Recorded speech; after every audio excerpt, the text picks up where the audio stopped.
Welcome to my YouTube channel. Especially for this video, I will try to speak in English here.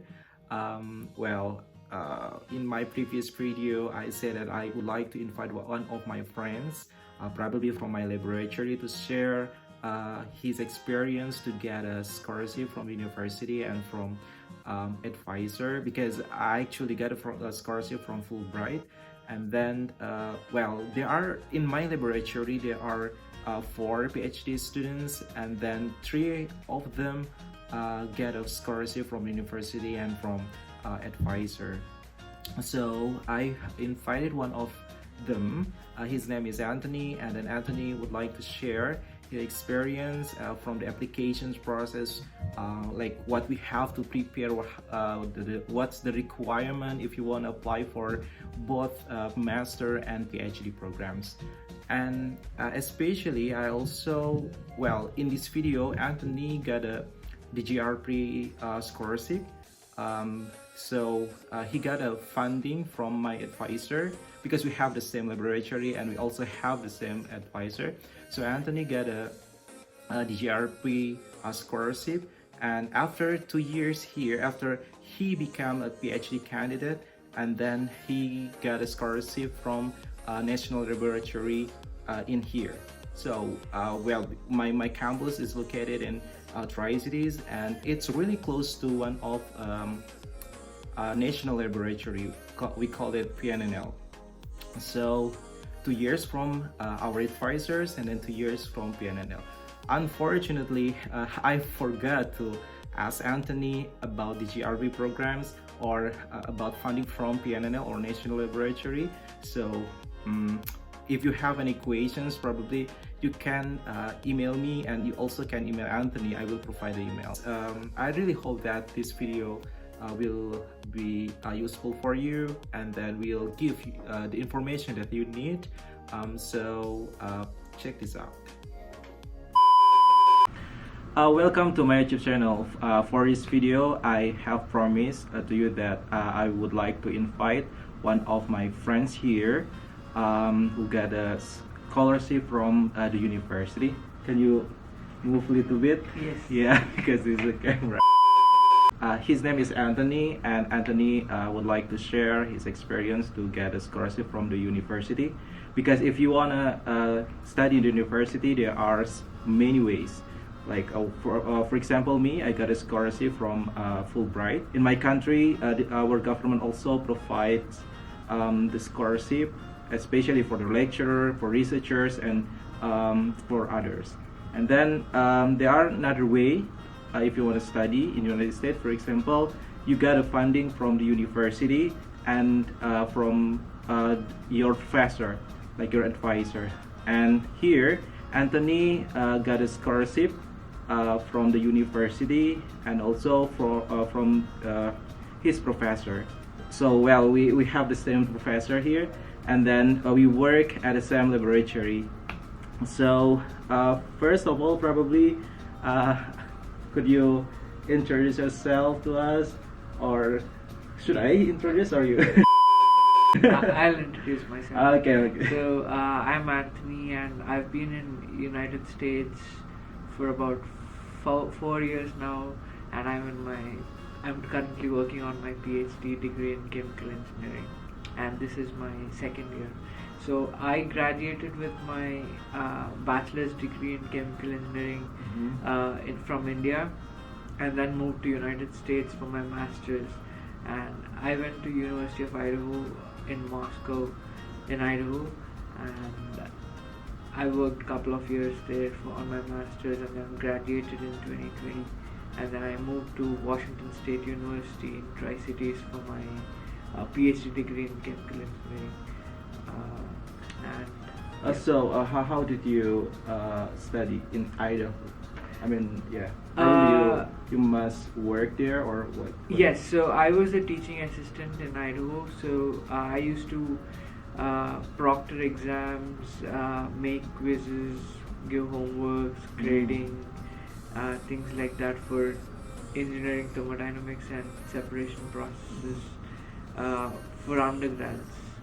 And and then I also used to work on my thesis on dielectrophoresis. Oh. And Oh, so you work for your professor and you also work worked as for a TA. for Yes. TAs. Okay. So was it enough for your funding for your Yeah. stipend?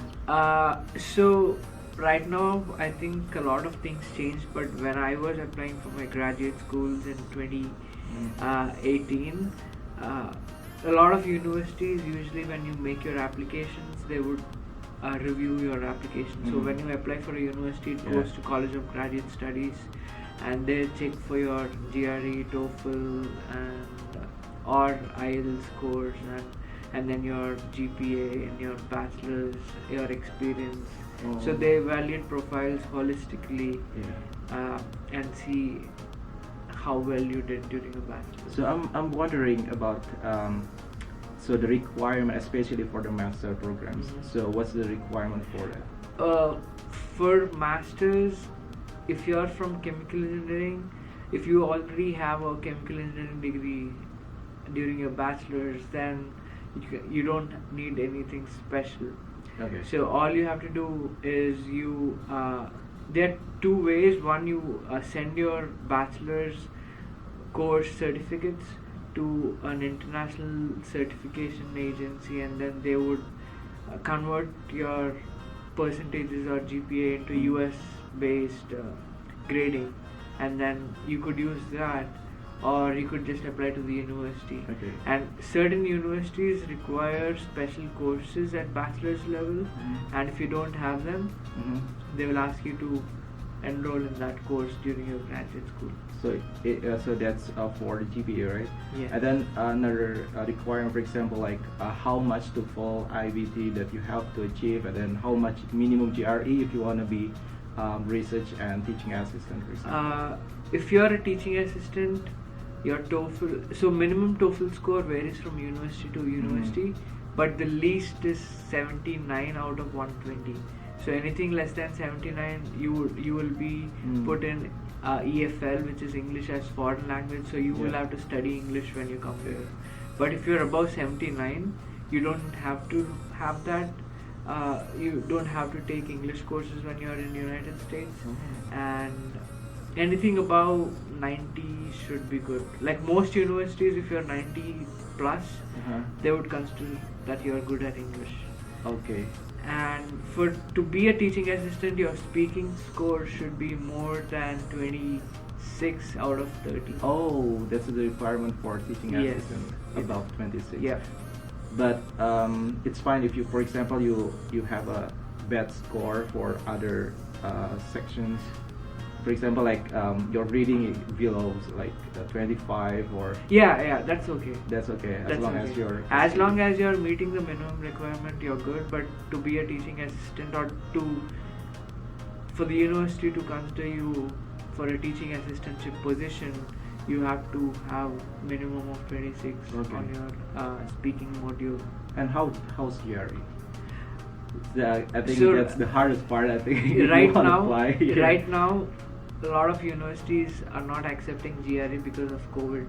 Okay. Like during COVID, a lot of things changed, and the way we give exams Mhm. for GRE changed too. Mhm. Like, so universities are right now not considering GRE to be mandatory. Oh. It's an optional thing, but it Mhm. depends from university to university. So you will have to go to the university's website and check if they want GRE as part of your application. Is it mandatory or optional? Okay. And then you apply. GRE is a bit of hard. Yeah. It requires a preparation.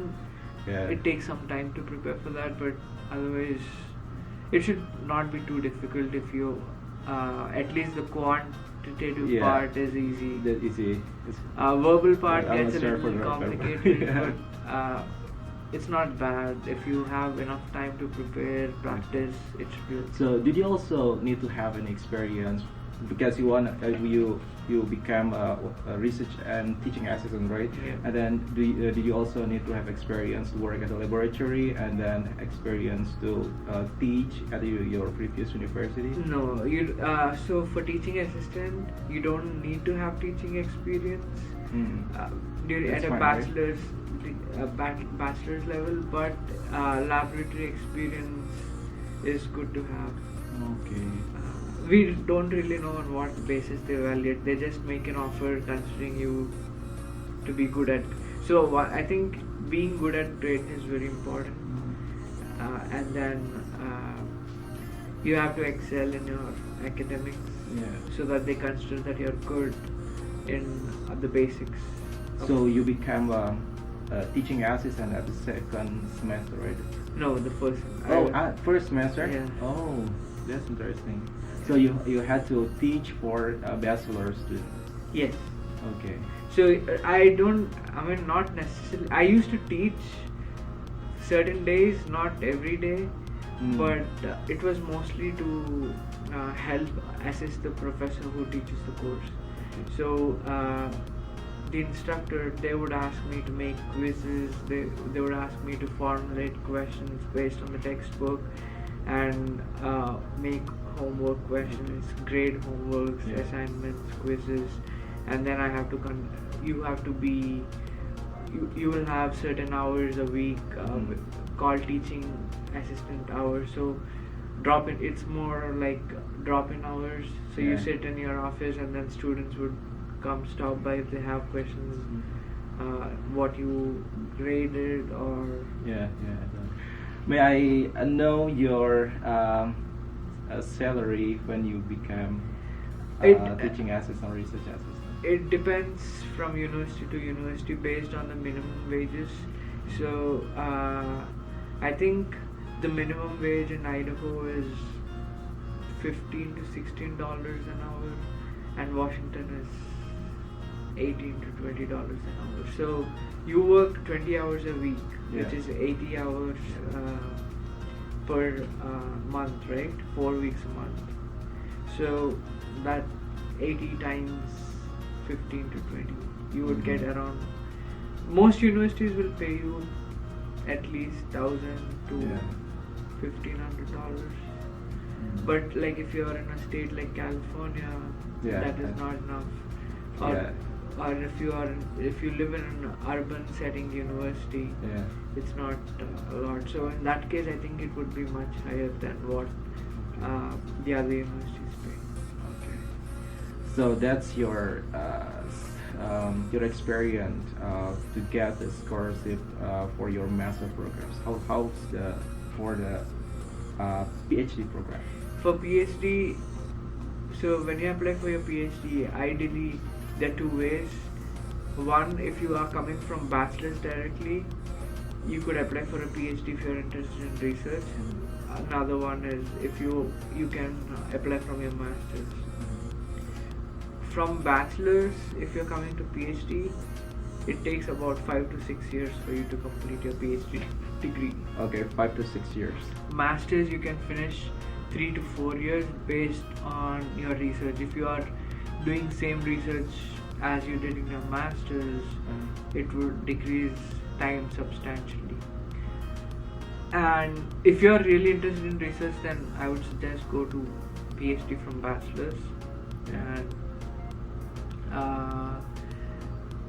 then you will have to have good publications for you to have scholarships and what any other sort of funding. So publications, your GPA, how well you did during your research, conferences, and then your presentations that you presented nationally, internationally, and different aspects. They consider a lot of things, and then when you put up everything on your application based on your profile, they would award you scholarship. So did you also need to approach the advisor before you apply? No. So when you could do that, but a lot of professors are very busy. They wouldn't reply you back if from an unknown person. If someone sees the website of the professor, they contact them via email. You can expect a reply, but 80 out of 100 professors don't reply back to an unknown student. Okay. So you make an application, and then So when you make an application, they ask you 3 preferred professors that you would like to work with. Oh, okay. So when you put that, one of them would contact you ideally. Oh, they will contact you. Yeah, Like you after the have- application. Oh, after the application, after you get it. Yes. accepted. So after you apply, there would be a lot of students like you, right? Mm. Like a lot of students would have applied. So the pool of applicants would, all the professors would see, check the profiles, and then they evaluate. Okay, I'd like this student, or I'd like that student. So then they contact the student asking if they're interested to talk about what they're interested in, and if they would like to work with them and things like that. That's nice. I just... Okay.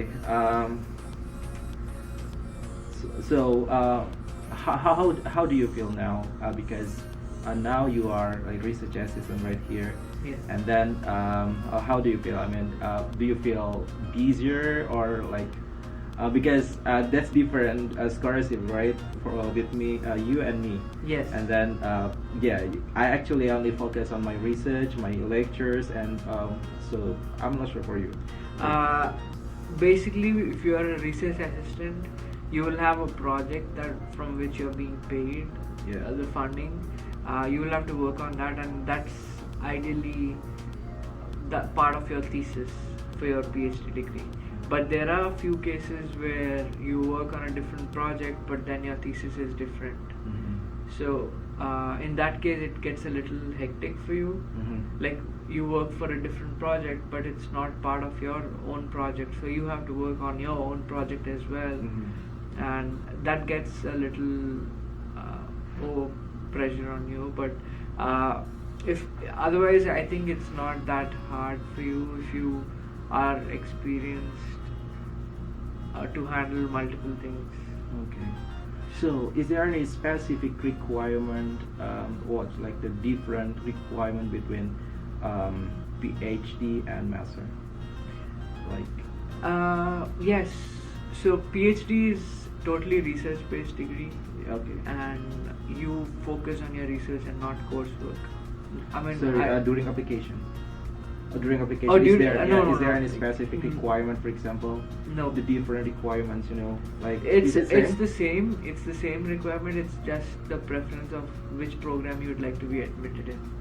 But otherwise, rest of the application is all the same. You require same number of letter of recommendations. Okay. They require personal statement. Okay, personal statement and then Recommendations. recommendations. Yes. Yeah, and then And then they are the hardest. And then your resume. yeah. But you don't need to take TOEFL test again, right? No.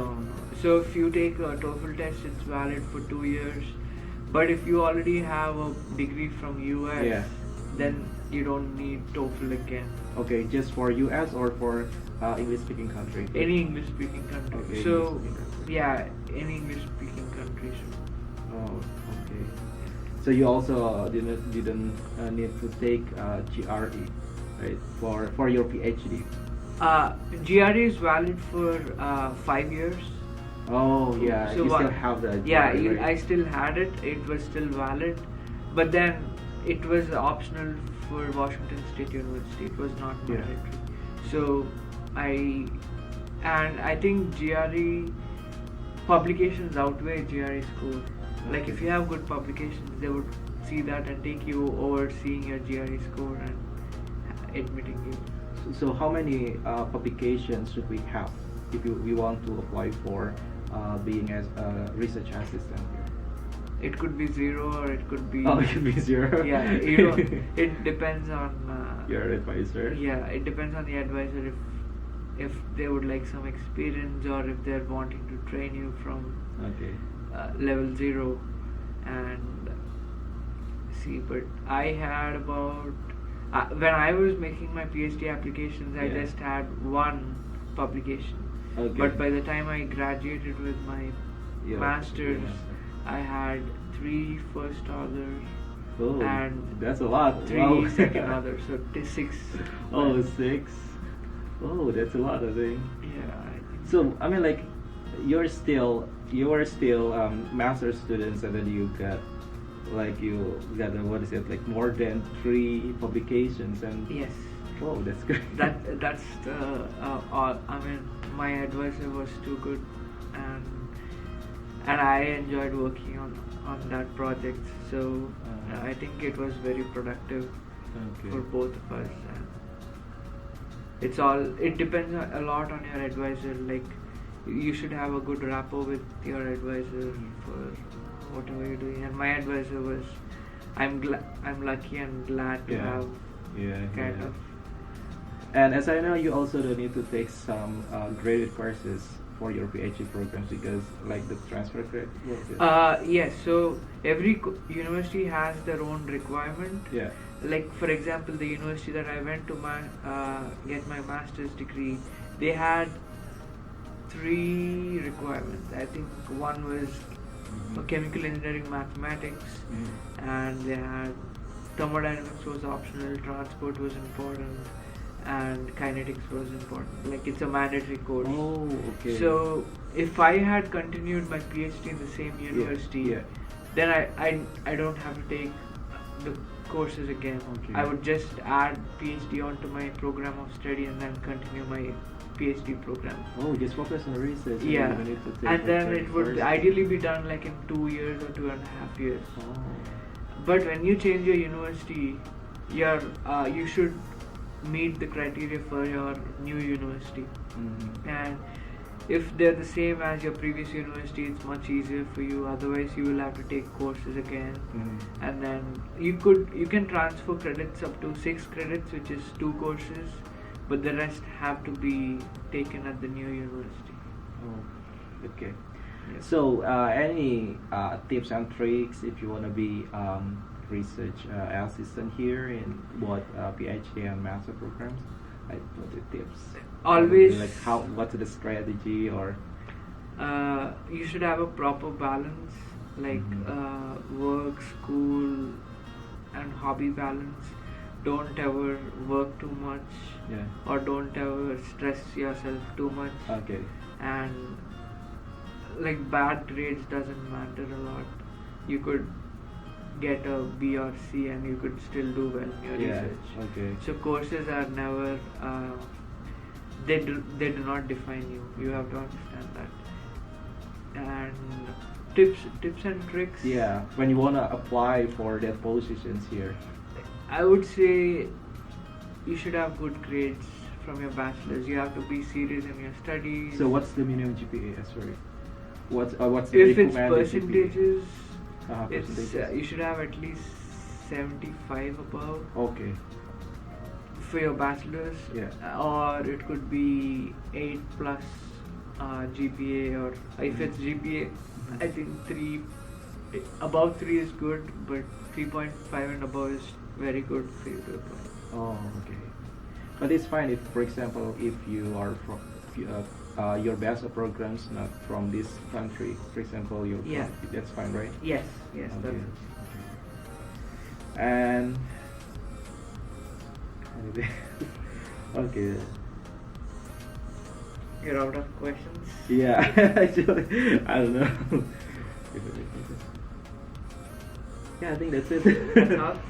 Yeah, that's all, I think. Thank you very much. It's Thank very you. short, I think. I expect that probably we will have like more than 1 hour, like me and my friends told each other, and then it's more than 1 hour. Okay, probably that's all for my video. But probably if someone want to contact you, is it fine? For example, I wanna like. You could put my email address and then see if someone wants any help. I would be more than happy to help people. Just have a good personal statement which is really focused on what you wanted to do, but never try to fake it up. Don't put fake things on your resume. That's very important. Because when you do fake documentation, and because advisors only make offer after they review your profile, so they would talk to you in person over call or video call, Zoom, Skype, or in person. And if they get to know that you're not the person, as you mentioned, or as it is drafted on your documents. Mm. If they get a doubt, something like that, they wouldn't accept you. So just be genuine, just be honest to yourself, make documentation, work on them, take months to write them. And I wrote my personal statement for 10 days. So you have your initial draft, you keep editing it, refine it, and make it better looking, which defines what you are. Yeah. And that is this trick or tip or whatever you Yeah. want to call it. Yeah, and that's possible, right? For especially, I'm from the Philippine country, and you're also from the Philippine country. Yes. I mean, Yeah. it's still possible if you wanna get a position as research Yeah, assistant or yeah. teaching assistant here. That's still possible. So thank you very much, Anthony, for this short video. Yeah, I really hope that this video will be useful for you. And then, yeah, if you have any comments or you have any questions, and then you can contact me, and you also can contact Anthony. I will put Anthony's email in this video. Okay, thank you for today. See you. Yep. Thank you. Thank you. So that's video that I made with Anthony. I really hope that this video is very helpful for you. And then if you have any questions, don't hesitate to contact us. I will provide my email in this video, and Anthony also will share. I will share Anthony's email here. So thank you, and see you for the next video. Bye bye.